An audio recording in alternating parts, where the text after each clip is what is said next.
It's a new week. Welcome to Business Incorporated on Channels Television. I'm Ini John Mekwa. Well, coming up on the program today, price index of commodities exported by Central African Economic and Monetary Community rises by 19.4% in the first quarter of 2021.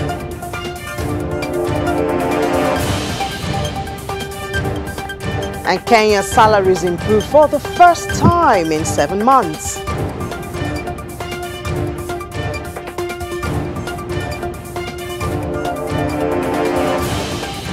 Construction of the first petrochemical complex at Suez Canal Economic Zone in Egypt begins. Well, let's get the show started with the market numbers. On the African continent, a lot of negative sentiments at intraday. The highest loss was in South Africa. The JSE index down by 0.32%, followed by the all-share index of the NGX in Nigeria shedding 0.10%. The only positive at intraday was from Egypt. The EGX 30 was up marginally 0.03%. Now, Kenya closed Friday's trading in the red, losing 0.63%. Meanwhile, in the Gulf of Guinea, in the Gulf of the region, it was more of a positive sentiment at intraday. The UAE, Dubai financial market added the most, 0.65%. Abu Dhabi was also up 0.34%, and elsewhere in Saudi Arabia, the index rose 0.24%, while the Qatari market was down 0.29%. Well, we move over to Europe now, where markets are set for a lockstep open as U.S. inflation data dominates the week ahead. Chelsea joins us from Frankfurt to give us update from Europe. Hello, Chelsea. Good afternoon. Well, finance ministers from the G7 countries agreed on a new minimum tax rate for the multinationals over the weekend. How are the markets reacting to the deal? Well, this deal to introduce a minimum tax rate for companies around the world has been described as groundbreaking, but it isn't having much of an impact on markets today. Here in Frankfurt, the DAX is up basically 0.05%, so a very small gain. The NASDAQ, the tech-heavy index in the U.S., is basically going to open flat as well, most likely. And that's a bit of a surprise because these tax proposals are really aimed at the tech giants in the U.S. Many of these companies like Amazon, Apple, Facebook have been able to avoid paying real taxes because of some of these clever tax arrangements they've come up with. They've basically put their headquarters in very low tax jurisdictions. The proposal that G7 ministers came up with over the weekend is really supposed to prevent that sort of tax avoidance that we've seen really become very popular among multinational tech companies. Investors really don't seem too worried about that, though, and part of that is because the tax rate that the G7 ministers are currently considering is about 15%. That's actually a lot lower than initially had been feared as well. There's still a very long road to making this proposal a reality. There's still a lot of questions that need to be answered and a lot of pushback that we've seen from both sides because of the proposal. But for now, investors are certainly taking this potential for a global tax overhaul in stride. So an unexpected fall in factory orders from Germany this morning. What drove that? So we did see German factory orders fall by about 0.2% in April. Economists had been expecting a slight increase, so definitely a disappointment and a bit of a surprise because what we've seen here in Germany is that the industrial sector has been doing quite well throughout the pandemic. The details of this report seem to show that is continuing because what we saw was exports, the export numbers remain very strong. So orders from abroad are still rising at a very fast pace. The decline was mostly driven by a decline in orders from within Germany. Economists aren't quite sure why orders fell so much from German firms in April, but they still say because of how strong orders from abroad are, that this means that the factory sector is still holding up quite well here in Germany. And still in Germany, industrial giant is set to open a new chip factory, the largest investment in history. Companies in Germany are still struggling to secure semiconductors. Will this make a difference? Well, in the long term, this is likely to make a difference in the semiconductor landscape here in Germany and across Europe. Bosch is a big industrial giant. They're a big supplier to the global auto industry, including to most of the big German automakers. This factory that they've opened today is supposed to really serve the next wave of vehicles. So it will be making chips for electric vehicles, for hybrid vehicles, for Internet of Things technology. And that is going to really take over the auto industry in the coming years. But it will take some time for this factory to get off the ground. They are opening today, but it's going to take them several months to really get those chips to the market. Meanwhile, all of these companies are still going to be struggling with the shortage of semiconductors. But this also goes along with the strategy that we've seen really develop across Europe in the past several months. As the semiconductor shortage has intensified, Europe wants to be a hub of semiconductor factories. So we have seen more and more companies start to expand semiconductor production here in Europe. They're trying to draw new investment. The governments are starting to support more and more investment into semiconductor production. So Bosch is likely not going to be the last company here in Europe that really plans to ramp up semiconductor production in the years ahead. Yeah, and we do hope that it will deal with the shortage which has been recorded in the world in the recent times. So thank you so much, Chelsea, and enjoy the rest of your day. Moving on now, in Asia Pacific, shares were mixed as investors reacted to Chinese trade data for May. Mainland Chinese stocks closed mixed, with the Shanghai Composite rising 0.21% to 3,599.54, while the Shenzhen Component declined fractionally to 14,862.60. Hong Kong's Hang Seng Index fell 0.55% as of its final hour of trading. Meanwhile, the Nikkei 225 in Japan gained 0.27% to close at 29,019.24, and the Topix Index rose nearly 0.1% to end the day trading at 1,960.85. South Korea's Kospi closed 0.39% higher at 3,252.12. And in Australia, the ASB AS200 shed 0.19% to close at 7,281.90. MCSI's broadest index of Asia-Pacific stocks outside Japan traded around 0.1% lower. Markets in Malaysia and New Zealand were closed on Monday for holidays. And stock futures are lower in early trading today as the S&P 500 attempts to make a run at a record high this week amid optimism about the economy's ongoing reopening this summer. S&P 500 futures traded in mildly negative territory, while Dow Jones Industrial Average futures dipped, as well as the Nasdaq 100 futures, which also traded lower. The S&P 500 sits just 0.2% from its intraday record high earlier in May.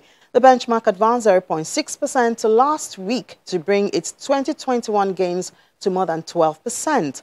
The Dow and Nasdaq also posted gains last week. Friday's jobs report showed the unemployment rate dropped to 5.8% from 6.1%, and that 559,000 jobs were added in May. The report was seen as strong enough to keep investors' confidence in the economy, but light enough to keep the Federal Reserve from rushing to change its easy money policies.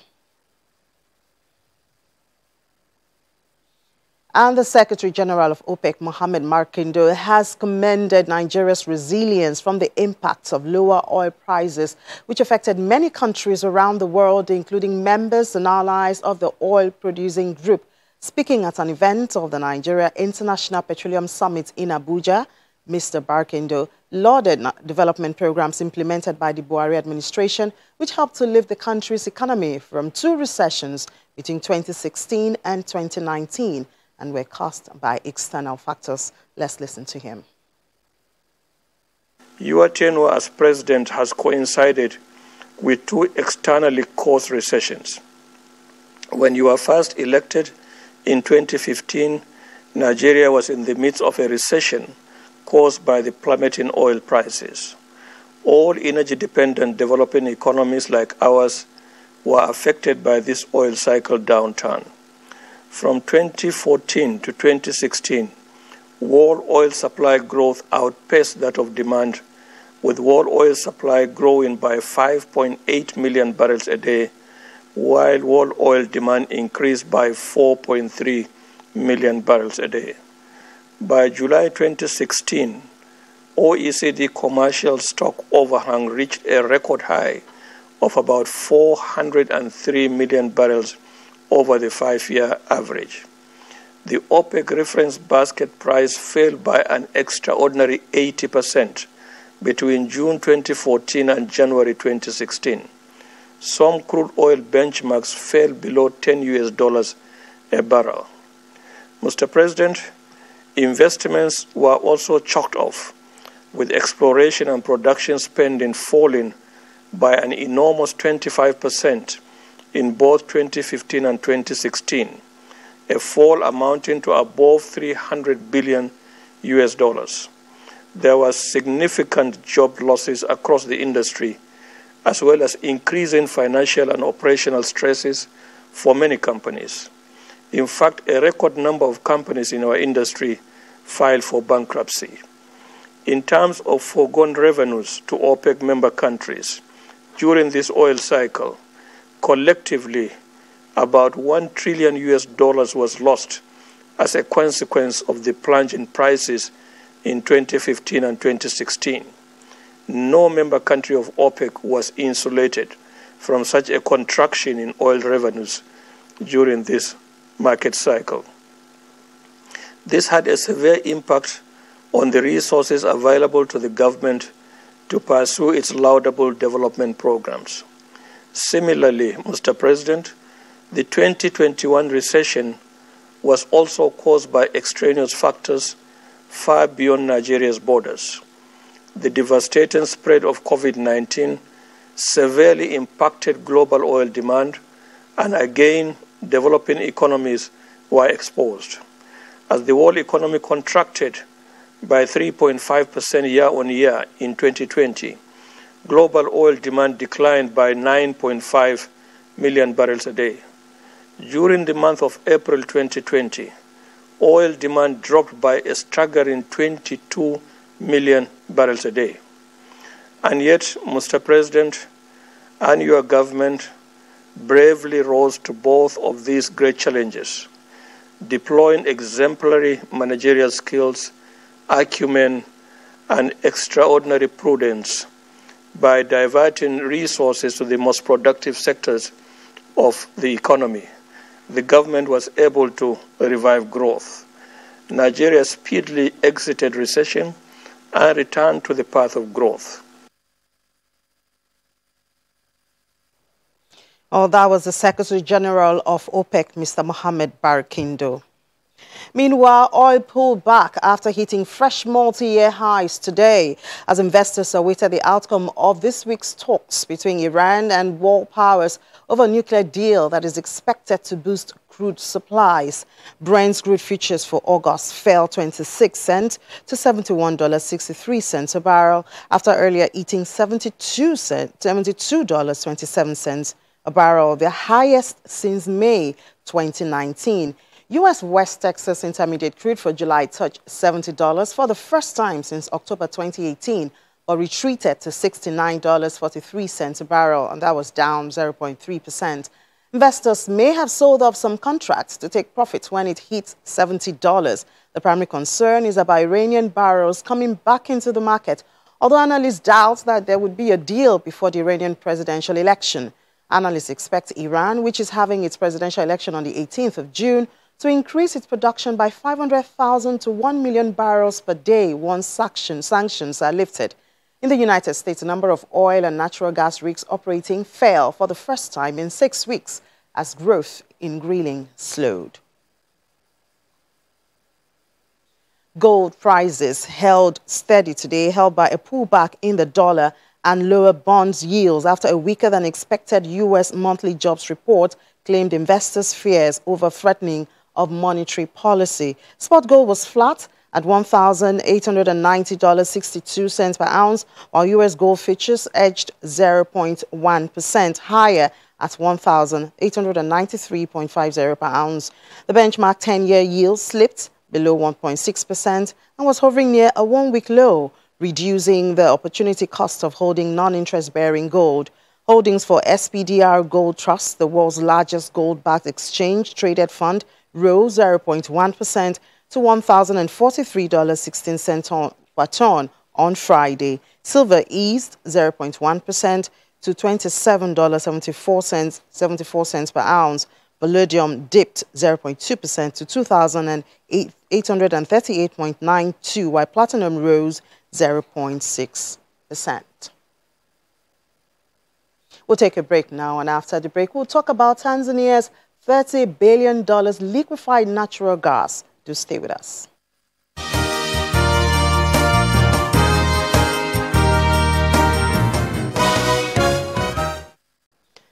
You're welcome back. You're still watching Business Incorporated on Channels Television. Well, after about a year of delay, Tanzania plans to begin the construction of $30 billion liquefied natural gas project in 2023. Plans for an LNG plant on Tanzania's southern coast and a pipeline connecting offshore fields have been under consideration since 2014, with the projection to be complete in 5 years. Well, now that plans are back on track, what should we expect? Matt Kindiga, the Associate Practice Lead of Sub-Saharan Africa at Frontier View, explains some of this to us. Hello, Matt. Good afternoon. Hello, good afternoon. Thank you for having me on the program today. Yeah, you're welcome. Well, how transformative will this liquefied natural gas project be for Tanzania's economic prospects? So assuming that the project goes ahead and that it is on time, construction begins in 2023. We are talking about very significant impacts for the country's economic prospects. Once construction commences, we would see billions of dollars of investment into the economy each year. We've seen a similar phenomenon occur in Mozambique, where foreign direct investment has really skyrocketed. And once this LNG facility starts running, the project would generate a significant boost in exports, as well as government revenues as well. So the government would benefit from revenues associated with the LNG project. So you would have associated improvements in infrastructure investment, for example. So, we would potentially see double-digit growth in Tanzania once the project commences, followed by a sustained increase in economic growth later on. All right, so $30 billion, that's a huge amount of money. What's the funding plan? So the details are yet to be revealed. And as we know, the government is still in active negotiations, or it has resumed active negotiations with companies supposedly including Equinor and Shell, and Exxon and Total, the French energy company Total, are likely to also be involved. Probably going to be an agreement between these energy companies in terms of raising capital themselves. As we know, energy companies have been very enthusiastic about raising funding for these projects because they know that there is significant potential in terms of the gas reserves off the coast of Mozambique and Tanzania. But we certainly would say the Tanzanian government is not in a very strong position to fund the projects because of the size of these, the investments needed. So they'll probably make quite a limited contribution. In our view, it will be probably a consortium of energy companies that will raise the financing directly. And to what extent does this announcement reflect a change in the way the government, under the current president, plan to manage the economy? Well, it's the fact that the announcement of this new project and the resumption of negotiations with energy companies has come so quickly after Ms. Hassan has become president really tells us a lot about her economic policy priorities. One of the reasons we saw LNG companies sort of re-engage with this process is because it was one of the first things the president did in terms of ordering the resumption of these negotiations. We must note that as recently as January, under the previous president, Mr. Magufuli, Equinor, one of the big energy companies that was interested in developing the gas facilities in Tanzania, had to take an impairment of nearly $1 billion because they had failed to make progress in negotiations with the Tanzanian government. So this really does represent a positive step forward. It also suggests that she is prioritizing big projects and, that will make a material difference to the economy's prospects. Also that she is taking a much more accommodative approach when it comes to foreign investors. She's sending a message that she's serious about attracting foreign direct investment. So generally, it is actually a very positive sign that Tanzania wants to attract investors to the market. And since the LNG project will take several years to materialize, how is the economy, the Tanzania's economy, expected to perform over the coming year?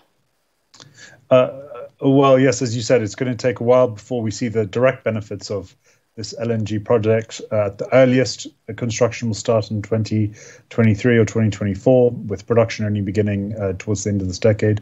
So, how are things over the next couple of years? Generally, Tanzania's economy is expected to perform quite well, actually, by African standards, even before this project gets off the ground. And this is because we are seeing relatively healthy growth in the agriculture sector domestically, favorable weather conditions. But we're also seeing quite significant increases in investment by the government, as well as more favorable conditions for consumers. But we would say there are some risks on the horizon because the new president is taking COVID-19 a bit more seriously. We could see some more stricter commercial restrictions in place that could actually reduce some, consumer spending, some business activity over the short term. So overall, a positive story, but some risks on the horizon. Yeah, talking about the realities of our time. Well, thank you so much, Matt, for joining us this afternoon and bringing us up to date on happenings in Tanzania. Well, moving on now, in Q1 2021, the price index of commodities exported by Central African Economic and Monetary Community rose by 19.4% against 4.3% in the fourth quarter of 2020. According to the Bank of Central African States, quarter-to-quarter growth was notably spurred by energy products that grew by 35.6% during the period under review, against 7.3% a quarter earlier. Over the period, oil prices rose by 35.9%, while the price of natural gas shot up by 33.7%.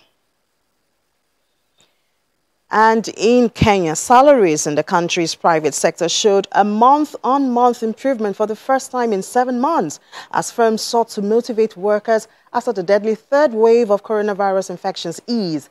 A majority of employers in key sectors of the economy, such as agriculture, manufacturing, construction, and services, indicated their increased pay in May.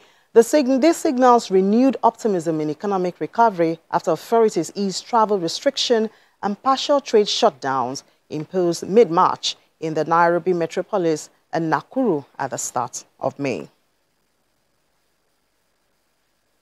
And in Egypt, the cornerstone for the first petrochemical complex at the Suez Canal Economic Zone in Egypt has been laid.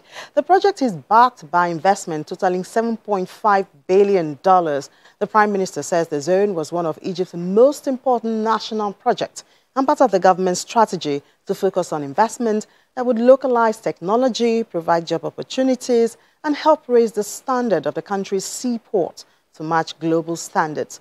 The industrial complex is to begin operations in the first half of 2024. The first industrial complex for petroleum and chemical materials in the economic zone will produce a range of products, including polythene, polyester, bunker fuel, and other materials. And that's it for Business Incorporated today. Thank you so much for watching. I'm Ini John Mekwa.